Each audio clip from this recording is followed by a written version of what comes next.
আসসালামু আলাইকুম রহমতুল্লাহি অবরকাতুহু। সম্মানিত দর্শক, বাংলাদেশের রাজনীতিতে আওয়ামী লীগের অপরিহার্যতা দিন দিন বেড়ে যাচ্ছে। কিন্তু এই দলটির যে নেতৃত্ব, সেই জায়গাটি এখনো পর্যন্ত নির্ধারিত হয়নি। যখন এই দলটি ক্ষমতায় ছিল ১৭ বছর ধরে, পুরো সময়টি রাজনীতির নেতৃত্ব বলতে শেখ হাসিনা। ডানে কেউ নেই, বামে কেউ নেই। তিনি যাকে যে পদ পদবি দিতেন, তিনি নেতা হয়ে যেতেন। এখন যারা নেতা হতেন তাদের হয়তো অনেকের দীর্ঘ রাজনৈতিক ব্যাকগ্রাউন্ড আছে, আওয়ামী লীগের সঙ্গে সুসম্পর্ক রয়েছে।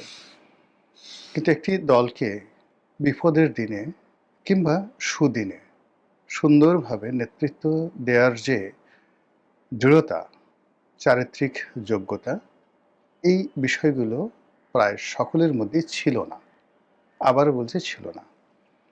ফলে কি হলো, আওয়ামী লীগের যখন সুসময় এই লোকগুলো পদ পদবি পেয়ে রাতারাতি তারা ধনী হওয়ার চেষ্টা করলো। কোথায় টাকা উপার্জন করা যায়, কোথায় ২ নম্বরি করা যায়, কি করে গাড়ি বাড়ির মালিক হওয়া যায়, ডাজ নট ম্যাটার। সেটা কত অনৈতিক হোক আর সেটা কত অনিয়ম হোক। কিন্তু ১৭টা বছর ধরে দলকে সুসংগঠিত করা, বিপদের দিনে দলকে যেন সাপোর্ট দেয়া যায়, এইভাবে মানে যাকে বলা হয় plan A, plan B, plan C, গুপ্ত, সুপ্ত বিভিন্ন রকম সংগঠন যেটা জামাত করেছে, ঠিক এইরকম আসলে তাদের কোনো স্ট্রাকচার ছিল না। ধরুন একজনকে ঢাকা বিভাগীয় সাংগঠনিক সম্পাদক করা হলো, কাউকে চট্টগ্রাম, কাউকে সিলেট বা জেলা পর্যায়ে কাউকে নেতা বানানো হলো। তার এই যে নিয়োগ, এর প্রায় ৯০% ক্ষেত্রে মানে উপজেলা ছাত্রলীগের সভাপতি বা সেক্রেটারি থেকে শুরু করে একেবারে সর্বোচ্চ পর্যায় পর্যন্ত বেশিরভাগ ক্ষেত্রে বিপুল অঙ্কের আর্থিক লেনদেন, কমিটি বিক্রির অভিযোগ এটা প্রমাণিত ছিল। জেলা পর্যায়ের একটা ছাত্রলীগের সভাপতি বা সেক্রেটারি, এই পদগুলো কোটি কোটি টাকার বিনিময়ে এগুলো বিক্রি হতো। এর ফলে শেখ হাসিনা যাদেরকে নেতা বানিয়েছেন তারা সবাই, কেউ লুটপাট করেছে জনগণের কাছ থেকে, আর কেউ লুটপাট করেছে অধীনস্থ নেতাকর্মীদের কাছ থেকে। আমি অনেক নেতাকে চিনি যাদের কোনো ব্যবসা ছিল না, বাণিজ্য ছিল না, কিন্তু ধানমন্ডি, গুলশান, বনানীতে ৩টে, ৪টে, ৫টা করে অ্যাপার্টমেন্ট, এবং এক একটা অ্যাপার্টমেন্টের দাম ১০ কোটি, ১৫ কোটি টাকার। তারা এখন সবাই পলাতক। তাদের বাড়িতে যখনই কোনো নেতা দেখা করতে যেতেন, অন্তত ৫০-৬০ হাজার টাকার মিষ্টি, ফল, ফ্রুটস এগুলো নিয়ে, তারপরে প্যাকেট ভর্তি টাকা নিয়ে এরপর তারা দেখা করতেন, এবং ৩ থেকে ৪ জন লোকের কাছ থেকে তারা টাকা নিতেন। হয়তো একজনকে তারা সুযোগটা দিতেন, এবং সেটা ওপেন টেন্ডারের মাধ্যমে। এবং কাউকে যে সুযোগটা তারা দিতেন, সেই দেওয়ার ফলে যিনি সুযোগ পেতেন তিনি তো লুটপাট করতেন, আর যাদেরকে সুযোগ দিতেন না কিন্তু টাকা নিয়েছেন, তাদের কারো টাকা ফেরত দেওয়া হয়েছে এরকম কোনো নজির নেই। এরাই মন্ত্রী হয়েছে, এরাই এমপি হয়েছে, এরাই দলের পদ পদবি পেয়েছে, এবং ১৭টি বছর ধরে এই যে দলের মধ্যে যে কান্না, সেই কান্না শেখ হাসিনার কর্ণকুহরে কক্ষনো কেউ পৌঁছাতে পারেনি, বা তিনি সেই জিনিসগুলো শুনেছেন কিনা আমি বলতে পারবো না। তো এই অবস্থাতে আসলে ১৭ বছর দল চলছে, আর এই দলের বড় বড় মিছিল, মিটিং, এগুলোতে লোকের অভাব হয়নি। যেভাবে এখন বিএনপির কোনো মিছিল, মিটিংয়ে লোকের অভাব হচ্ছে না। তো সেইরকম একটি পরিবেশ পরিস্থিতিতে আওয়ামী লীগের যে শীর্ষ নেতৃত্ব, সেটা আপনি জেলা পর্যায়ে ধরেন, উপজেলা পর্যায়ে ধরেন, ৫ জন করে। জেলা পর্যায়ে ১০ জন, উপজেলা পর্যায়ে ৫ জন, বিভাগীয় পর্যায়ে ২৫ জন, আর কেন্দ্রীয় আওয়ামী লীগের অন্তত ১,০০০ জন। অন্তত ১,০০০ জন। ঢাকা মহানগরী এবং ৪টি বিভাগীয় মহানগরীতে। এই নেতৃবৃন্দগুলো যারা আছেন, অল আর কারাপ্টেড। তাদের দুর্নীতির ভারে মেরুদণ্ড ভেঙে গিয়েছে। এদের হাজারো সমস্যা আছে, তারা পালিয়ে আছে কিন্তু তাদের অর্থনৈতিক সমস্যা নেই। এখন ক্যাশ ফ্লো নেই, জায়গা জমি বিক্রি করতে পারছে না, কিন্তু মোরাললেস সবাই তারা ভালো আছেন। যারা ইউরোপ আমেরিকাতে আছেন তারাও ভালো আছেন। ফলে এই দল আগামীতে দাঁড়াবে, আবার এই নেতৃত্বে তারা ফিরে আসবে, এরকম চিন্তা ভাবনা করার তাদের কোনো প্রয়োজন নেই। কোনো দৈবাৎ কারণে যদি আবার কখনো দল ভালো অবস্থায় আসে, তাহলে এই যে মধুমাছি যেগুলো বিদেশে পালিয়ে গেছে, তারা এতটা সুসংগঠিত এখনো পর্যন্ত টিল নাও, এরা একটা লাফ দিয়ে হালুম করে এসে বাংলাদেশে ঝাঁপিয়ে পড়বে দলের সুসময়, এবং অতীতে যে অপকর্মগুলো হয়েছে তা আরও বহুগুণে সেই অপকর্ম হয়ে যাবে। তার বাস্তব প্রমাণ আপনারা দেখেন, এই যে এখন বিএনপি ক্ষমতায় আছে, 17 বছর ধরে বিএনপি ক্ষমতার বাইরে ছিল। এই 17 বছর আগে যে সমস্ত লোক ছিলেন তাদের একটা বিরাট অংশ আবার এই ক্ষমতায় পুনর্বাসিত হয়েছে। আর নতুন যারা পুনর্বাসিত হয়েছেন, বিদেশ থেকে আসছে বা অন্য জায়গাতে আসছে, তাদের চেহারা, চরিত্র, আচার আচরণ প্রায় সব কিছুই সেই অতীতের 17 বছর আগের যে কারাপ্টেড গ্রুপটা ছিল তাদের মতন করেই। ফলে বিএনপির যে সকল নিবেদিত প্রাণ, তারা কিন্তু এই যে সরকারের যে কর্মকাণ্ড, সেই কর্মকাণ্ডে তারা অংশগ্রহণ করতে পারছেন না এবং অনেকটা দূরে আছেন। ফলে এই সরকার সফলতা লাভ করবে সেটা যেমন সুদূর পরা হতো, আগামী দিনে বিএনপির পরিবর্তে যদি আওয়ামী লীগ আসে তাদের অবস্থাও একই অবস্থা হবে, যদি না আওয়ামী লীগ এই বিপদের দিনে নিজেদের অতীত থেকে এবং বিএনপির এই বর্তমান অবস্থা থেকে তারা সেই শিক্ষাটা লাভ না করে। খোলামেলাই বলি, রাজনীতির যে ক্ষমতা, রাজনীতির যে নেতৃত্বের যোগ্যতা, এটা খুব সহজে আসে না, নেতা সহজে পাওয়া যায় না। তো আওয়ামী লীগের যে সকল নেতৃবৃন্দ গত 20 বছর ধরে দলকে নেতৃত্ব দিয়েছেন, প্রথম, দ্বিতীয়, তৃতীয় সারি যারা আছেন, সহজে তাদেরকে যে আউট করা যাবে তাও কিন্তু বাস্তব ভিত্তিক নয়, সম্ভব নয়। কিন্তু যে বিষয়গুলো দলের যারা নেতৃবৃন্দ রয়েছেন তাদেরকে আন্দাজ করতে হবে যে সাধারণ মানুষের কাছে, তারপর দলের যে নেতাকর্মীদের কাছে এই দুর্নীতি বা যে নেতৃবৃন্দ রয়েছেন তারা অনেকটা রীতিমতো দগদগে ঘায়ের মতো, পচা দুর্গন্ধময় পুজোর মতো তারা দুর্গন্ধ ছড়াচ্ছে। এবং এই লোকদেরকে দিয়ে এই বিপদের দিনে হয়তো কোথাও আগুন লাগানো যাবে, কোথাও 2-4টে বোমা মারানো যাবে, অনাসৃষ্টি তৈরি করা যাবে, কিন্তু গণ আন্দোলন তৈরি করা, জনারণ্যে জনগণের যে ভিড় রয়েছে সেখানে আওয়ামী লীগের নাম বলে সেখানে উপস্থিত হওয়া, এইগুলো যারা পালিয়ে গেছেন বা এখন বাংলাদেশে যারা পালিয়ে আছেন তাদের পক্ষে কোনো দিন সম্ভব হবে না। এই বাস্তবতাটা বুঝতে হবে। 2 নম্বর হলো যে স্বপ্নের মধ্যে আওয়ামী লীগের লোকজন অনেকেই চিন্তা করছেন এই কালকে ভারত তাদেরকে ক্ষমতায় বসিয়ে দেবে, পরশুদিন বর্তমান সরকার তারা পারবে না, তারা ফেল করবে এবং আওয়ামী লীগের জন্য একটা পরিবেশ পরিস্থিতি তৈরি হবে এবং তারা হুশ করে বা টুস করে বা টুপ করে এসে ঢুকে পড়ে ক্ষমতার মসনদে বসে পড়বেন। পূর্বের চার যদি পশ্চিমে ওঠে, এই স্বপ্ন কোনোদিন বাস্তবায়িত হবে না।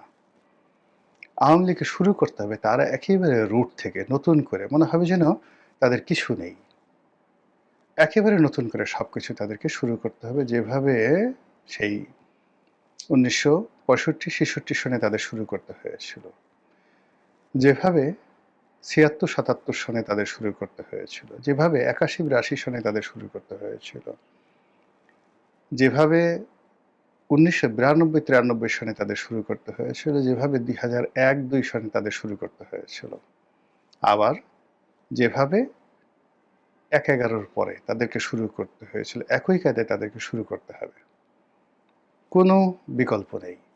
বোঝার চেষ্টা করুন যে যখন 2001 সনে আওয়ামী লীগ পরাজিত হলো, ঠিক সেই সময়টাতে সমস্ত মধুমাছিগুলো দূরে সরে গিয়েছিল। আওয়ামী লীগের ইন্টেলেকচুয়াল লেভেলের যে সমস্ত লোকদেরকে আওয়ামী লীগ 2002 সনে এনেছিল, দেশের মধ্যে, দেশের বাইরে থেকে। তাদের কারোর গায়েই কিন্তু দুর্নীতির আঁচ ছিল না। সবাই ছিল টগবগে মেধাবী। বয়স্ক মানুষ আমেরিকা থেকে আনা হয়েছিল বিভিন্ন জায়গাতে, এবং তাদেরকে দলের প্রয়োজনে যেভাবে কাজে লাগানো হয়েছিল, তার ফলেই কিন্তু এই দলটি 2008 সনের নির্বাচনে যদি সমঝোতা নাও হতো, তবু এই দলটি ভালো করত। বাস্তবতা হলো যে এইবার নির্বাচনে যে সমঝোতা হয়েছে, ঠিক 2008 সনের নির্বাচনে ওইরকম একটা সমঝোতার মাধ্যমে কিন্তু নির্বাচিত হয়েছিল আওয়ামী লীগ। কিন্তু সেই সমঝোতায় তাদের মারাত্মক ক্ষতি হয়েছিল। কিন্তু সেই সমঝোতা যদি না হতো, ঠিক 6 মাস পরে 111-এর সরকার নির্বাচন দিতে বাধ্য হতো। আওয়ামী লীগকে কারোর সঙ্গে কমিটেড হতে হতো না, এবং মাথা উঁচু করে তারা চলতে পারত, এবং কাউকে সেফ এক্সিট দিতে হতো না। ইতিহাসে বারবার শুধু মন্দ কাজগুলো ঘুরে ফিরে আসে। 2006 সনে যে ঘটনা ঘটেছে, 2007-এ যে ঘটনাগুলো ঘটেছে, 2024-25-এ এসে একই ঘটনা ঘটেছে।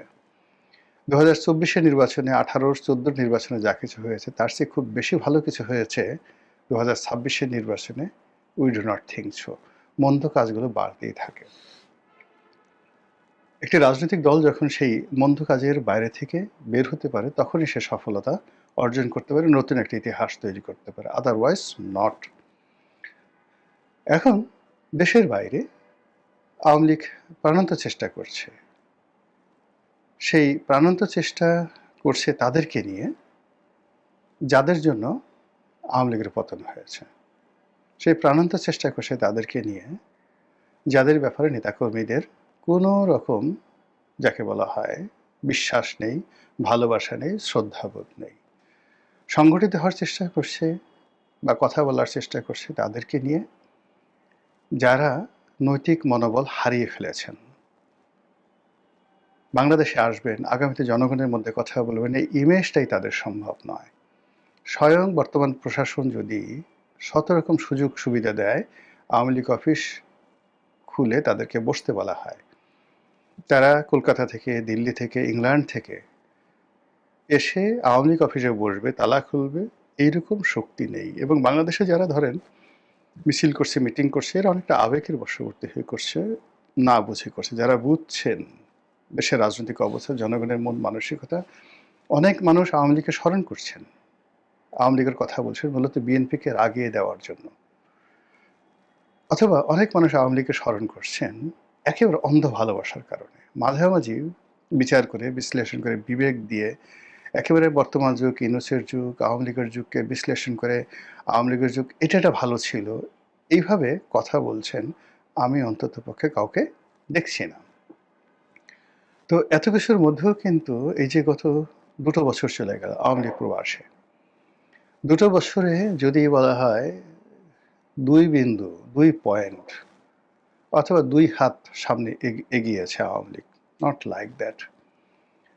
এই সময়টাতে রূপপুর পারমাণবিক বিদ্যুৎ কেন্দ্র উৎপন্ন হচ্ছে, আওয়ামী লীগ লোকজন খুব খুশি, জ্বলছে। কিন্তু এখানে যে বালিশ কাণ্ড ঘটেছে, দুর্নীতি, বিএনপি যেভাবে বলছে বা ইউনূস যেভাবে বলছে সেভাবে দুর্নীতি হয়নি, কিন্তু ওই প্রকল্পে যে দুর্নীতি হয়েছে এটা আওয়ামী লীগকে স্বীকার করতে হবে। তারপর পদ্মা সেতু, অন্যান্য বড় বড় যে প্রকল্পগুলোতে সীমাহীন দুর্নীতি হয়েছে, সীমাহীন দুর্নীতি হয়েছে, এবং সেটা নট লেস দ্যান 30-40%। এটা আওয়ামী লীগকে স্বীকার করতে হবে, গোপনে, প্রকাশ্যে স্বীকার করার দরকার নেই। কারা কারা এই কাজ করেছে, সেই টাকা কোথায়, কারাই সেই টাকাগুলো নিল, এগুলো আওয়ামী লীগকে স্বীকার করতে হবে। এরপর নিয়োগ, বদলি থেকে শুরু করে যা কিছু এখন হচ্ছে, তার শুরুটা তাদের মাধ্যমে হয়েছিল। যে গুম, যে খুন, সামরিক বাহিনীতে যে দলীয়করণ, এবং সামরিক বাহিনীর লেফটেন্যান্ট, সেকেন্ড লেফটেন্যান্ট থেকে শুরু করে একদম কর্নেল পর্যন্ত যে অসন্তুষ্ট একটা গোষ্ঠী ছিল, পুলিশে, সিভিল সার্ভিসে অসন্তুষ্ট গোষ্ঠী ছিল, তারা কিন্তু কেউ এখন আফসোস করছে না যে আওয়ামী লীগ নেই। নো ওয়ান, কেউ আফসোস করছে না। এটা আমরা বাংলাদেশে আছি, সবার সাথে এটা বুঝতে পারছি। আমাদের ইকোনমি খারাপ, সব কিছু খারাপ, সরকার প্রশাসন চালাতে পারছে না, সব কিছু ঠিক আছে, কিন্তু মানে এই যে প্রশাসনটা ভেঙে পড়েছে, অর্থনীতিটা ভেঙে পড়েছে, পুরো অর্থনৈতিক বিধি ব্যবস্থা থেকে লক্ষ লক্ষ কোটি টাকা বের হয়ে গেছে, 5.5 লক্ষ কোটি টাকা শুধু খেলাপি ঋণ। এটা ইউনূস জমানাতে হয়নি, এটা বর্তমান জমানাতে হয়নি। এটা বুঝতে হবে আওয়ামী লীগের যারা লোকজন আছে। এর বাইরেও দেখা যাচ্ছে যে যারা এই সময়টিতে নেতৃত্বের জন্য সংগঠিত হচ্ছে দেশে দেশের বাইরে, অ্যাট লিস্ট এর মধ্যে দেখা যাচ্ছে যে আওয়ামী লীগের জন্য, আওয়ামী লীগের দলের জন্য কোনো শুভ ফল বয়ে আনছে না। আওয়ামী লীগের জন্য আওয়ামী লীগের খুব একজন সিনিয়র নেতা বলছিলেন দুটো কথা শেখ হাসিনাকে নিয়ে। তিনি যেটা বলছেন সেটা হলো যে শেখ হাসিনার বয়স হয়েছে, তিনি যদি কোনো কারণে মারা যান বিদেশে, কোনো অবস্থাতেই এই আওয়ামী লীগ টিকে থাকবে না, নাম নেওয়ার মতো কেউ থাকবে না। অর্থাৎ শেখ হাসিনার প্রয়োজনীয়তা রয়েছে কোন পর্যায়ে, এক। 2 নম্বরে আবার তিনি আরেকটা কথা বলছেন যে শেখ হাসিনা এবং অন্যান্য যারা স্বপ্ন দেখেন যে খুব দ্রুত তারা বাংলাদেশে ফিরে আসবেন, ওই নেতারই বক্তব্য, অনেক সিনিয়র একজন নেতা, পূবের চাঁদ পশ্চিমে গেল এই স্বপ্ন কোনোদিন বাস্তবায়িত হবে না। তাহলে কি করতে হবে? সেটা হলো যে এই শেখ হাসিনাকে দিয়েই, বিকজ দলের যারা তৃণমূল পর্যায়ে যারা নেতাকর্মী রয়েছেন, সেই নেতাকর্মীরা শেখ হাসিনার বাইরে যাবেন না। শেখ হাসিনাকে তারা পছন্দ করেন, ভালোবাসেন, কিন্তু বয়সের কারণে, অবস্থানের কারণে শেখ হাসিনা বাংলাদেশে এসে নেতৃত্ব নেবেন এটা যেমন সম্ভব নয়, আবার তিনি দীর্ঘকাল ধরে 10 বছর 20 বছর ধরে প্রবাসে বসে তারেক জিয়ার মতো নেতৃত্ব দিয়ে আবার একটা সুযোগে বাংলাদেশে আসবেন, সেটাও সময় থেকে অ্যালাউ করছে না। তাহলে কি করতে হবে? তাকে তার দলের মধ্যে, পরিবারের মধ্যে, আপনজনদের মধ্যে যারা এই দলকে সুসংগঠিত করতে পারবে, তাদের মধ্য থেকে নেতৃত্ব, মানে এখানে এই নেতৃত্বটা সিলেক্ট করতে হবে, মনোনীত করতে হবে। এখন সেটা পরিবারের ভিতর হতে পারে, পরিবারের বাইরে হতে পারে, কিন্তু যাদেরকে মানে উনি সিলেক্ট করবেন, অতীতে আপনি চিন্তা করুন তিনি জিল্লুর রহমান সাহেবকে সিলেক্ট করেছিলেন, অতীতে তিনি সৈয়দ আশরাফ সাহেবকে সিলেক্ট করেছিলেন। ইট ওয়াজ দ্য ব্রাইট সিলেকশন। অতীতে তিনি হাসান মাহমুদকে সামনে নিয়ে এসেছিলেন, ডক্টর হাসান মাহমুদ। এখন হাসান মাহমুদ এখন তিনি সামনে কাজ করতে পারবেন না, কিন্তু নিয়ে এসেছিলেন।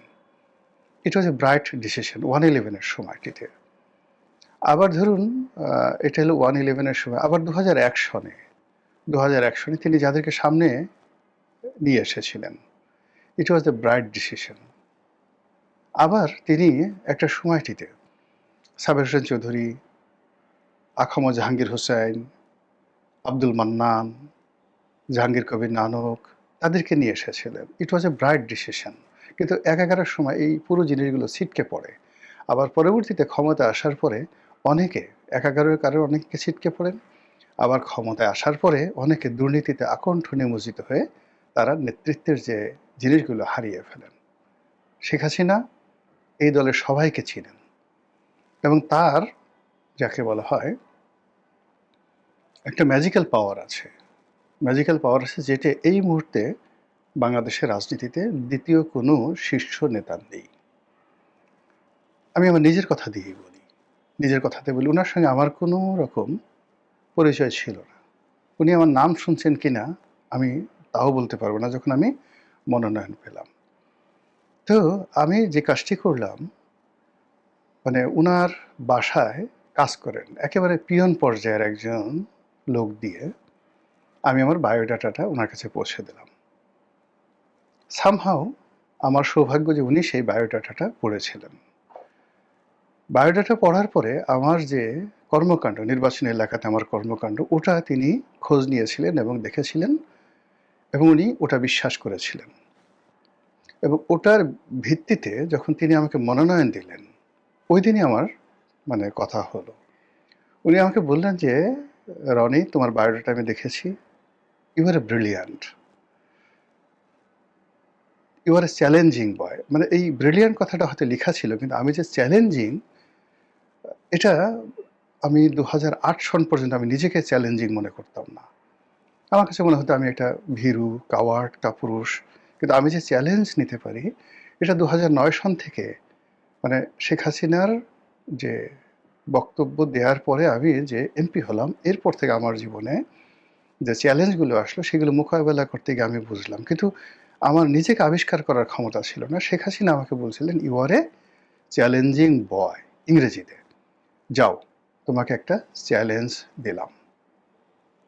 এবং আমি যে নির্বাচনী এলাকাতে ইলেকশন করেছি, এটা খুব সহজ বিষয় ছিল না। গত ৪০ বছর ধরে, অর্থাৎ ২০০৯ থেকে তার আগের ৪০ বছর আমার যে প্রতিদ্বন্দ্বী ছিলেন ক্ষমা জাহাঙ্গীর হোসেন সাহেব, তিনি ওই এলাকাতে মানে এরকম একটা বলয় গড়ে তুলেছিলেন যে ওখানে তার একটা ধারণা ছিল শেখ হাসিনা স্বয়ং দাঁড়ালেও ক্ষমা জাহাঙ্গীরকে পরাজিত করতে পারবে না। সংগঠন, দল সবকিছু তিনি সেইভাবে গড়ে তুলেছিলেন।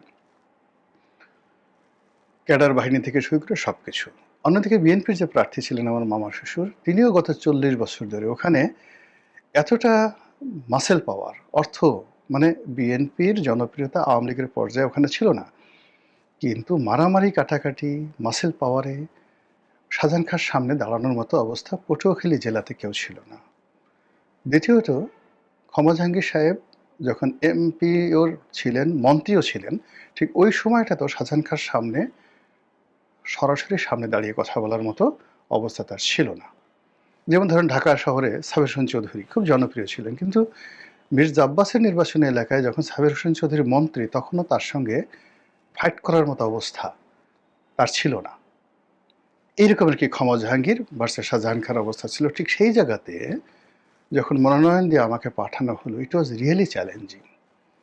তো আমার জীবন, আমার যৌবন সব কিছু তছনছ হয়ে যেতে পারতো, কিন্তু আল্লাহর মেহেরবাড়িতে আমি সেই চ্যালেঞ্জে জয়লাভ করেছিলাম। তা আমি এখন বলতে গেলে বৃদ্ধ। মানে আমার সেই ২০০৮ সনের যে চ্যালেঞ্জিং, বা ২০০১ সনে আমি যখন আওয়ামী লীগের মনোনয়নের জন্য প্রাণান্ত চেষ্টা করছিলাম, নির্বাচনী এলাকাতে কাজ করছিলাম, তো সেই কাজ করতে গিয়ে আমার যে মনোভাব ছিল, শক্তি ছিল, সেটা আমার এখন নেই। কিন্তু আমার সে ১০ বছরের ছোট, ১৫ বছরের ছোট এরকম অনেক লোককে শেখ হাসিনা চিনেন, যেভাবে আমাকে তিনি চিনেছিলেন। আমার দুর্ভাগ্য, আমি কাজ করতে পারিনি। দলের হয়তো আমাকে রিক্রুট করতে পারেনি, কিন্তু একটা স্বর্ণালী সময় ছিল, আমি বা আমার সঙ্গে যারা যারা ছিলেন আমরা সবাই কাজ করতে পারতাম। অন্তত ৪০ জন লোক আমরা একত্রে ছিলাম। তারা না, আমি, ইকবালুর রহিম, নজরুল ইসলাম বাবু, এই যে যাদের বয়স মানে এই পর্যায়ে, যে ভূমিমন্ত্রী জাভেদ ছিল, মানে যত অভিযোগ আসছে পরে, কিন্তু ২০১০, ১১, ১২ সনে এদের কারোর বিরুদ্ধে অভিযোগ ছিল না। নাজমা, ছেলে মেয়ে এদের মিলিয়ে মোটামুটি প্রায় ৪০ জন আমরা সংসদের ভিতরে বাইরে আর ছিলাম, যে এনামুল হক শামীম, মানে আমরা সবাই মানে এই টোটাল গ্রুপের মধ্যে সামহাও আই ওয়াজ অ্যাট্রাকটিভ, এই total among the young group. এবং সেখানে আমি এই গ্রুপের মধ্যে সবচেয়ে সচ্ছল ছিলাম। জাভেদ, যেটা আছে ভূমিমন্ত্রী জাভেদ, তারা পূর্বপুরুষ, তার বাবা ধনী ছিল, কিন্তু ফার্স্ট জেনারেশনে ব্যবসা বাণিজ্য করে আসলে ওরকম চৌকুশ বিজনেসম্যান হিসেবে আমার যে একটা পরিচিতি ছিল, সেই ১৯৯১ থেকে ব্যবসায়ী মহলে, ওটা অন্য কোনো এমপি বা এমপির ছেলেদের ছিল না, কারো ছিল না। তারা হয়তো অনেকে তাদের পৈতৃক একটা ব্যবস্থা ছিল, কিন্তু সামহাও এই জিনিসগুলো ওই সময়টাতে হয়নি। তো এরকম জাস্ট আমি আমার নিজেকে দিয়ে একটা উদাহরণ দিলাম। পরবর্তীতে ধরেন আমি বিএনপিতে চলে আসছি, এখনো বিএনপিতে আছি, কিন্তু দলের মধ্যে আমি চাই যে আওয়ামী লীগটা সংগঠিত হোক, বিএনপিটাও সুসংগঠিত হোক। এখন অনেক ক্ষেত্রে বিএনপি সমালোচনা করি, চাই যে বাংলাদেশের রাজনীতিটা রাজনীতিবিদদের হাতে থাকুক, অরাজনৈতিক শক্তির হাতে না যাক। সেই দিক থেকে আওয়ামী লীগের এখন যে রাজনীতির তোড়জোড়, যে দুর্গন্ধ, যে আবর্জনা, যে পচে যাওয়া নেতৃত্ব আওয়ামী লীগকে ডুবিয়েছে। হঠাৎ করে এক একজন দেখা গেল জয়ের বন্ধু। কে এই লোককে, জয়ের সাথে তার খুব খাতির। কেউ জয়েরকে মামা ডাকে, কেউ জয়কে ভাই ডাকে, মানে কেউ জয়ের মানে গলায় হাত দিয়ে কোলাকুলি করে বিশ্বাস করেন। আমি ছাত্রলীগের সঙ্গে একেবারে আমার স্কুল জীবন থেকে জড়িত। আমি খুব নেতা ছিলাম না, কিন্তু ঢাকা কলেজে, ঢাকা বিশ্ববিদ্যালয়ে কারা কারা ছাত্রলীগ করতো, ঢাকা মহানগরে কারা কারা ছাত্রলীগ করতো, আমি তো সেই শাওন সম্পর্কে বলতে পারবো না। এরা জীবন দিয়ে দিছে ছাত্রলীগের জন্য। কিন্তু এমন অনেক লোক এসে হঠাৎ করে জয়ের বন্ধু হয়ে গেল, শেখ হাসিনার খুব কাছাকাছি চলে গেল, ইনক্লুডিং দীপুমণি, ডক্টর দীপুমণি। তো এই মানুষগুলো দলকে যে পর্যায়ে নিয়ে গেছে, ঠিক সেই ভুলটি এখন এই বিপদের সময় মানে যারা পচে গেছে সেই পচা মাল দিয়ে আর হবে না। নতুন একটা সেট লাগবে, নতুন একটা গ্রুপ লাগবে। সেই গ্রুপটি শেখ হাসিনার দ্বারাই রিক্রুটেড হতে হবে, যতদিন তিনি সুস্থ আছেন, সবল আছেন। আর শেখ হাসিনা যদি এই রিক্রুটমেন্টগুলো করতে না পারেন, লিখে রাখেন, এই আওয়ামী লীগ থাকবে না। এই আওয়ামী লীগের মানে এটার অবস্থা ভাসানীর ন্যাপের মতো হবে, এটার অবস্থা মুসলিম লীগের মতো হবে। এই বাংলাদেশের টেকনাফ থেকে তেঁতুলিয়া পর্যন্ত ওই যে চ্যালেঞ্জিং বয়, ওই যে যোগ্যতম যে লোকজনগুলো আছেন, যারা শেখ হাসিনার সঙ্গে 111-এর সময় বেইমানি করেছেন, হবে না তাদের দ্বারা। যারা 2001 সন থেকে তার সাথে বেইমানি করেছেন, হবে না। যারা 2009 থেকে শেখ হাসিনার পদ পদবি নিয়ে দুর্নীতি করেছেন, অনিয়ম করেছেন, নেতাকর্মীদের মন ভেঙে দিয়েছেন, অর্থবৃত্ত কামিয়েছেন, হবে না তাদের দ্বারা। তাহলে এরা তো বিপুল সংখ্যায়, মোর দ্যান 2000 শীর্ষ আওয়ামী লীগের যারা নেতৃবৃন্দ, যাদেরকে বাদ দিতে হবে। তাহলে চ্যালেঞ্জিং কে আছে এটা শেখ হাসিনা জানেন। এই দলের মধ্যে শেখ হাসিনা ছাড়া এটা আর কেউ জানেন না। অন্যদিকে মানে এই বিষয়ে কেউ পরামর্শ দিতে পারবে না, ইভেন ওবায়দুল কাদের সাহেবও না, অন্য কেউ না। মানে তাদের মনের উপর একটা পর্দা পড়ে গিয়েছিল আওয়ামী লীগের শীর্ষ নেতৃবৃন্দ যারা আছেন। আমি শীর্ষ নেতৃবৃন্দ ওবায়দুল কাদের, জাহাঙ্গীর কবির নানক থেকে শুরু করে সবার সঙ্গে চলেছি। এরা সবসময় একটা ভয়ে থাকতেন, কিন্তু তুলনামূলকভাবে তারাও কিন্তু দলকে চিনেন। ওবায়দুল কাদের থেকে শুরু করে অন্যান্য যারা আছেন অনেকেই দলকে চেনেন। কিন্তু তারা জিজ্ঞাসা করলে যদি বলা হয়, শেখ হাসিনা যদি জিজ্ঞাসা করেন অমুককে, তার নেতিবাচক বলো, ইতিবাচক বলো, তাহলে হয়তো তারা বলতে পারবেন। কিন্তু যদি তাদেরকে সিলেকশন করতে দেওয়া হয়, এটা হবে না। শেখ হাসিনাকে আস্তে করে সিলেকশন করতে হবে। প্রত্যেকটা জেলাতে, প্রত্যেকটা জেলা, প্রত্যেকটা উপজেলা, উপজেলা পর্যায়ের কমিটিগুলো পর্যন্ত এই মুহূর্তে তাকে রিনোভেট করতে হবে গোপনে গোপনে। আদারওয়াইজ এটা হবে না, কোনোদিন হবে না। মহান আল্লাহ আমাদের সবাইকে হেদায়েত দান করুন, হেফাজত করুন। আসসালামু আলাইকুম রহমতুল্লাহি ওয়া বারাকাতুহু।